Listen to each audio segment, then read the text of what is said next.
around of the MR2 Spyder. It's not going to be that quick because I'm going to do some comparisons to the blue Spyder, Honey. So Honey was supposed to be gold, but she's blue. We'll talk about that a little bit later. But we're going to do a real quick walk around of this. I'm just going to leave the hood and the engine cover up, and I'll show the hood and the engine cover as best I can. But first, let's get the garage door open, get some light in here, and get a real quick walk around.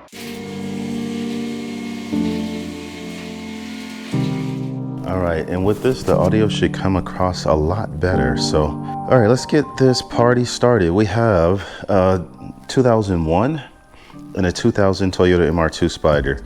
And this one is in much better condition when I got it than this one was. So in order to not say this is Honey. This car was originally yellow, and I thought about painting it gold. And this car is smoky because of the Smokin good deal. So Smoky has some pitting chips on the front bumper. So I think I'll keep everything original. Like, I don't think I'm gonna wrap it at this point. So I'll keep this all original paint, just respray the front and back bumpers, and I'll show those here in a few minutes. So headlight is in very good condition. A little bit of polishing will make that look as good as new. This one is not quite as good, but a little bit of polishing and it should bring it up to the level of that. So got a spare tire in here. Got the Doug DeMuro clip that works. That did not work on Honey. So engine cover and plastics, all of this stuff looks, you know, standard business. Got coming around here to the quarter, little tiny chips here, no big deal. Bumper, a little less noticeable in the front that the color is different. And you got the stock wheels and tires, which look pretty decent, being you know, 22 years old.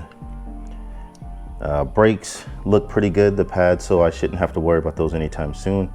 As you can see, there's a huge gap, so I'd like to address that later. But those are, that looks like probably like a 3-inch, maybe 4-inch gap there. I think I can fit 4 fingers in there. So coming around to the side, you can see some paint is missing right here. Mirrors look pretty good. They look like they can be polished a little bit and get a little bit of shine back. Coming up the A-pillar, that's fine until you get to the top.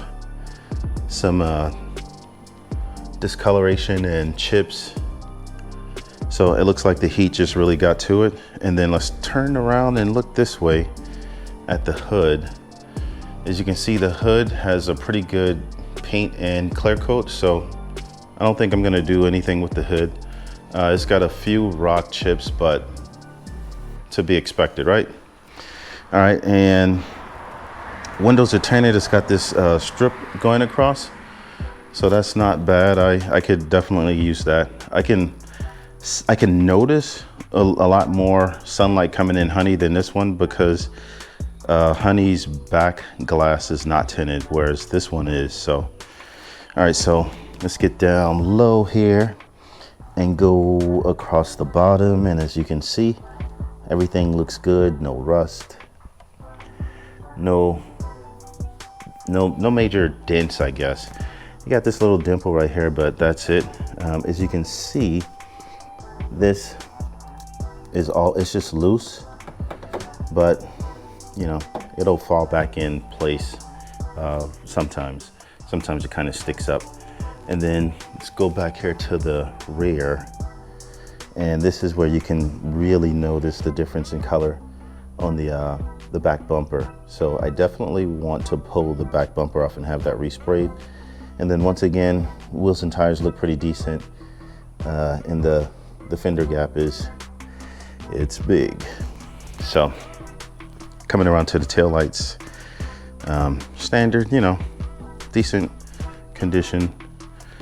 Not bad at all, not bad at all. And then the clear coat on the bumper is completely gone.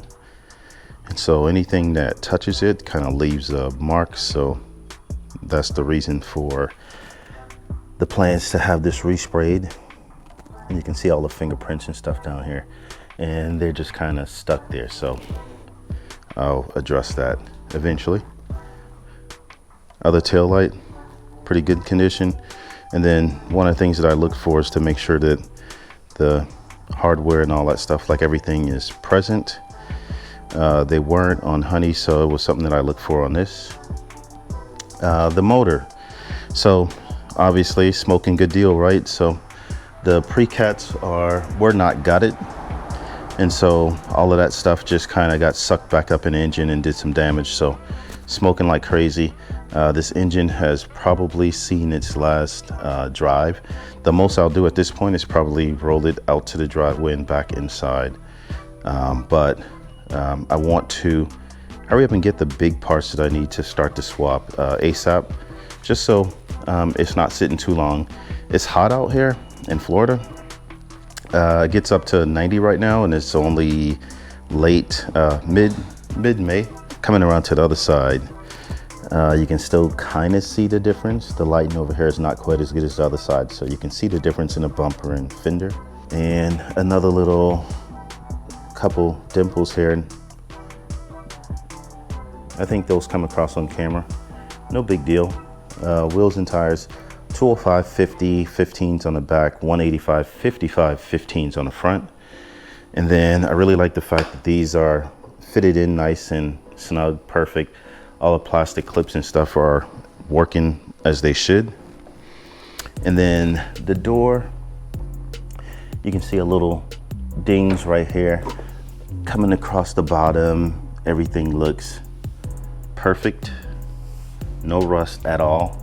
And then this fender right here, a couple minor nicks, but no biggie. Some of that stuff will probably buff out. And then coming back around to the front, everything looks pretty good. The front bumper still does have some kind of a clear coat on it, so it's less noticeable of a difference between the paint colors, but it's slightly noticeable. All right, so that's around the outside. Let's start looking inside. Oh, I did miss this. Some of this hair at the top of the door, and then a little scratch here, but that'll probably buff out. All right, so open the door. One thing that I'm excited about, make sure I can see that. This is the catch for the gas cap. So that works. And I'll show why that's important later. So let me sit in. Well, actually, let me do this before I sit in. Move the seat forward. That works. And you can tell that a little bit of water got back here at some point, but everything looks good. A little oxidation on that bolt right there that shows some moisture. And then you look across here and you can see some of the water actually flowed out. So, but it was cleaned up pretty good because the carpet looks to be good. And of course, being a convertible, you'll get a little bit of moisture inside at some point, but I don't think it's any permanent damage done to it. So overall, happy with that. Floor mat. This floor mat is not a stock floor mat, but it seems to stay in place like it should. So no complaints there. Of course, I'll try to find stock floor mats. I think, or maybe even custom. Anyway, pedals, gear shift. So it has a nice notchy feel as it engages, and then it's pretty slick shifting between all the other gears. So I didn't really drive the car much. Parking brake, clean cup holders, passenger seat. Basically, I'm gonna run around the other side and do the same thing with that cubby door. Wind deflector is in place, looks good. Glove box works as it should. Owner's manual. All of this plastic trim right here is in perfect condition. It's all very firm, so I can grab it and give it a shake and nothing moves. This little box right here, I'm guessing that's probably ABS. I don't know for sure, but I did not see that on the other Spyder. The one thing that I do want to address ASAP is the plastic trim. It's like a fake carbon fiber. It's all melted to crap, so it looks, you know, looks like crap. So maybe I'll take it off, and if there's tacky glue up there, maybe I'll put a brushed aluminum one on, and that'll kind of round out with the outside of the car and the colors. So let's do this real quick. Yep. Got a little tool kit back here.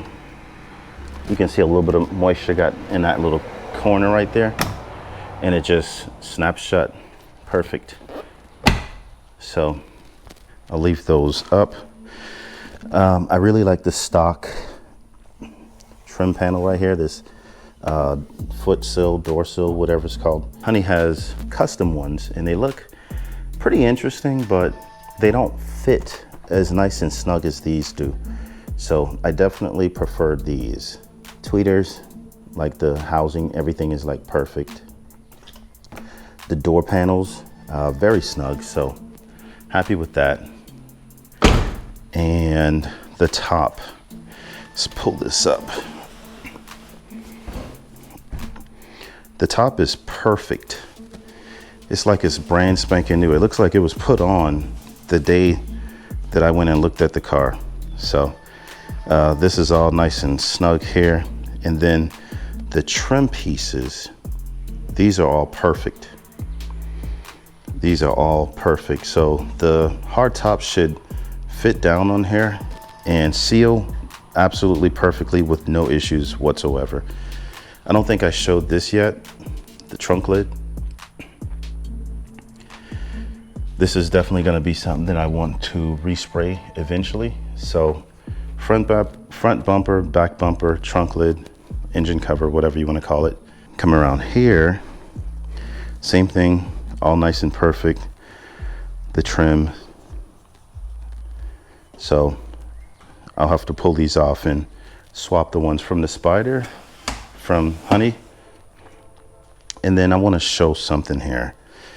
Let me sit in, and this is what it looks like when I try to sit in with the stock steering wheel. So I immediately get stuck, and then I have to kind of push my feet back behind the pedals and rotate my knees around, and then I'm able to sit in, and the steering wheel is like tucked, like pretty snug between my legs. So the seat is all the way back, fully reclined, so I'm able to sit back a little bit. But this is what it looks like. Not the most comfortable. First and second gear, I'm literally rubbing against my leg. And then I have to rotate. Yeah, the light is pretty good, so I can show that. I have to rotate my foot to hit the gas. I cannot move because of the steering wheel, so I'm sitting like a pregnant lady. All right, and then same thing with the clutch. Not quite as bad. There's a little bit of space here, but dead pedal, clutch, and as my foot's on the clutch, my knee is touching the steering wheel. So I'm 6 feet tall, 235 pounds, and most of my height is between my ankle and my knee. So that bone is abnormally long compared to somebody else my height. All right, and CD player worked, or sorry, radio worked. I'm not sure if the CD player worked. Of course, I'm not going to try the cassette. AC, I think it's going to work. I'll probably overlay a little clip of that. And that is pretty much it for the interior of the car. Gauges, everything looked good. I thought I had the keys out here, but this car had 160,000 miles on it, I believe. And so the previous owner put about 80,000 miles in 6 years, so they really got a lot of use out of it. And for as much use as they did get, it's in very good condition. So because it's in such good condition, this is gonna be more of a daily driven Spyder than Honey is. Honey is gonna be more of a track focused Spyder. Assuming that I can get everything done that I want and make sure it's nice and reliable for track duty. So that said, let's show some comparisons on Honey versus some of the things that I showed on this car. Okay, so immediately some of the first things I noticed with Honey was the trim pieces. So this little aero vent right here, it doesn't fit as snug up against the body as the other car does.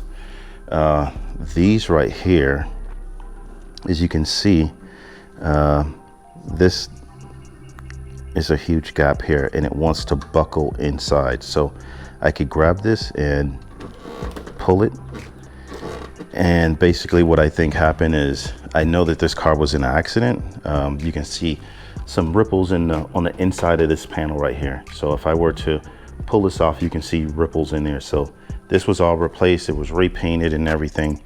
And although it looked pretty good, and it did have a salvage, this does have a salvage title, by the way. So you can look at this gap right here, and this is very tight. So what I did was just the smallest thing that I could find, which is a zip tie, and it fits in there real tight sideways, and I can't even go all the way down. So the panel gap here is super tight. So what that means is, not only was this panel pushed in, but it was also collapsed. So it's like the car got hit from this angle right here and pushed this stuff forward. So what that meant for this Spyder is, when I put the hardtop on and get the hooks in here and get it to drop down on this post like it should, the front of the hardtop wants to come beyond this rubber seal right here. So it doesn't seal as good as it should, and then when I drive it's chattering. So this car is not going to be able to use the hardtop because of that. And then also, to show kind of like a comparison, and mind you, my wrap job isn't perfect, but you see this goes in there, and then go around the other side, and it's about as wide. So it's almost perfect for the size of the gap. So the other side is definitely crushed a little bit. And what else do we have? Let me show what they look like on a car that was not in the same type of accident.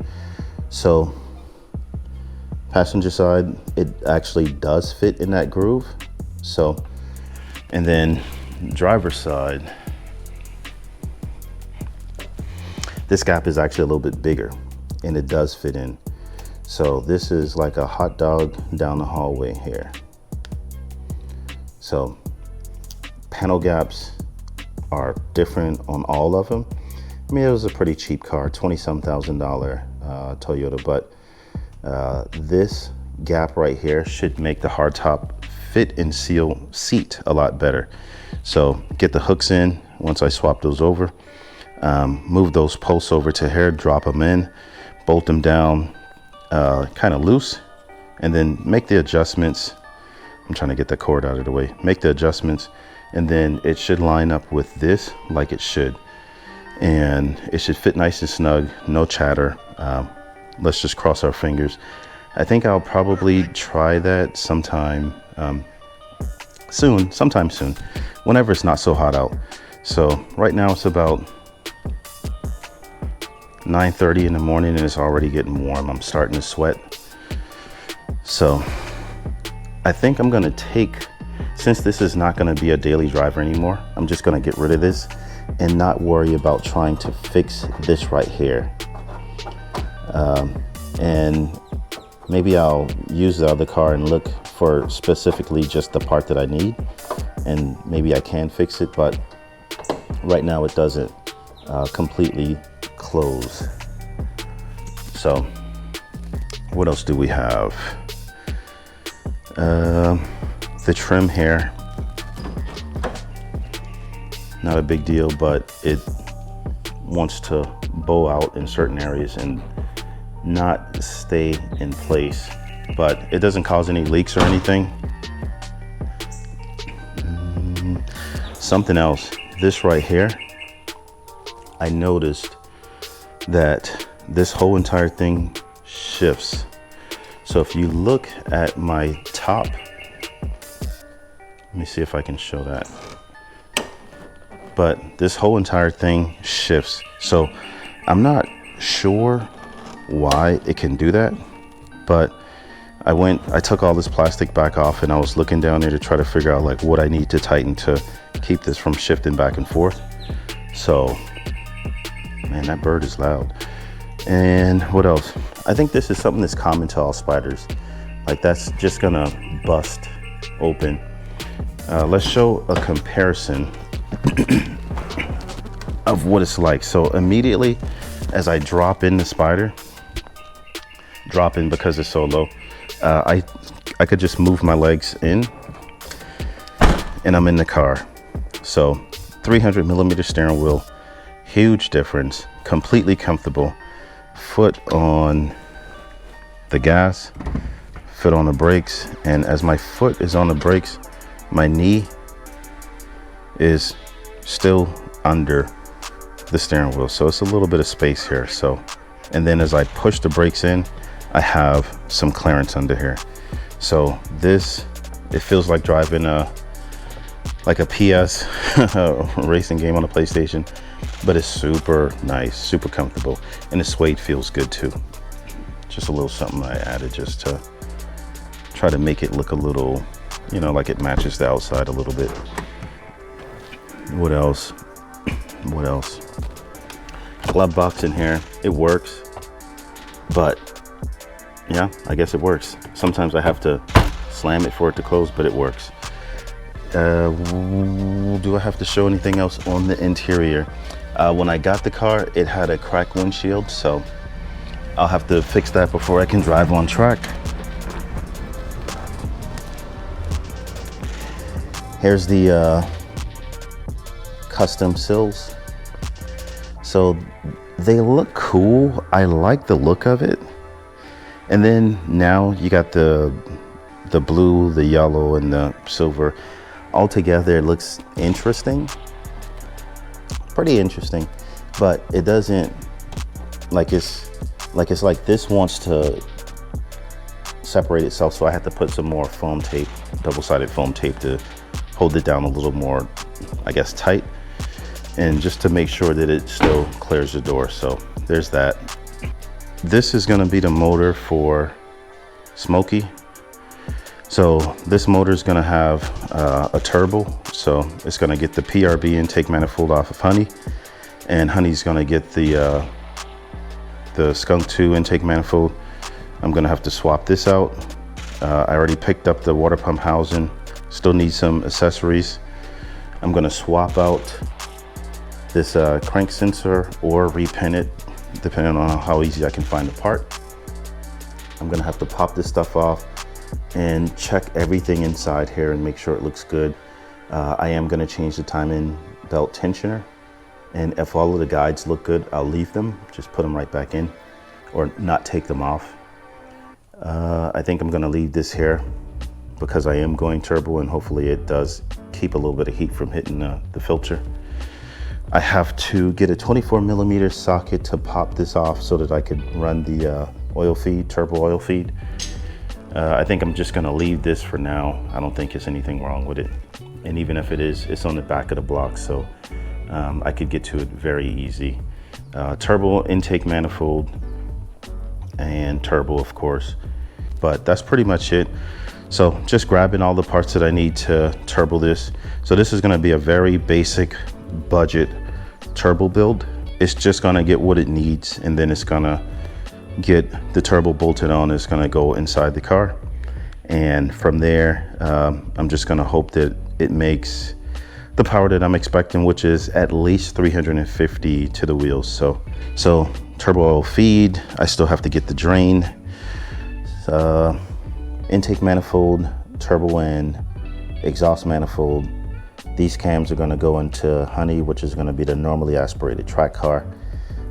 Some auto tensioners, the water pump, RBC, and then this is the water pump housing. Already has a water pump on it, but I'm gonna swap it out. Water pump doesn't seem to be anything special on these cars, so I don't even know if I need to swap that out. I guess as long as the bearings are good, the whole assembly is good.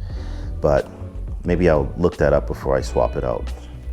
And here's the plan for both cars. So let's start with the Honey. So Honey's gonna be a normally aspirated K24 A2. The goal is to, it's already got the RSX oil pump. So the goal is to rev her up to 8,600 RPMs, possibly higher, maybe 9,000, we'll see. I have to get a K20 head sometime in the near future. Just whenever I can find a good deal on one. And then I'll do the valve train, and then I'll do the drop-in cams and VTC. And that should, and then eventually down the road, I'll do the high compression pistons. And that should give me somewhere close to the power that I'm looking for, which would be like 260, 270 to the wheels. We'll see. If I can't get that with the drop-in cams, then I'll probably have to go with something a little more aggressive.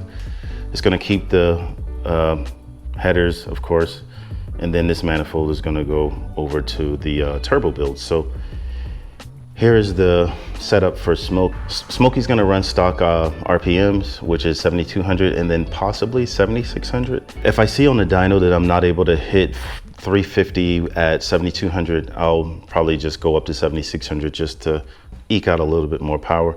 But it's gonna be, like I said, just a OEM K24A2. I'm not gonna swap out the oil pump, not yet. PRB intake manifold is gonna go on this block. I got the eBay manifold and turbo that I just showed. And then engine transmission mounts, engine harness with the charge harness, axles, accessories, oil drain, feed, injectors, all this stuff here I still have to grab. I finally found a 6-speed transmission, which is gonna go over here. And so the 5-speed is gonna go on the turbo motor. So very, very lucky to have found a 6-speed RSX transmission for, I think it's like 1,400 bucks. So seems like a good deal. Hopefully it's in good working condition. But this is the plans for the for Smokey, the daily driven MR2 Spyder. So I'm very excited about this build because everything that I'm doing for it is going to make it a little more refined. So I shouldn't get the vibrations that I've gotten in Honey. So turbo build, stock oil pump. I'm gonna go with a different set of engine mounts, which should be a little, they should transmit less vibrations into the cabin. So I think that's pretty much it for these two builds.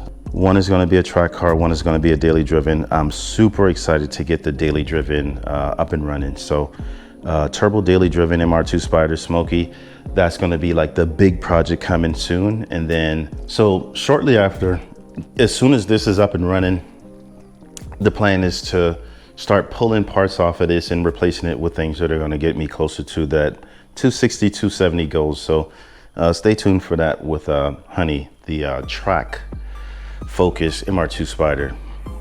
And that's it for this video.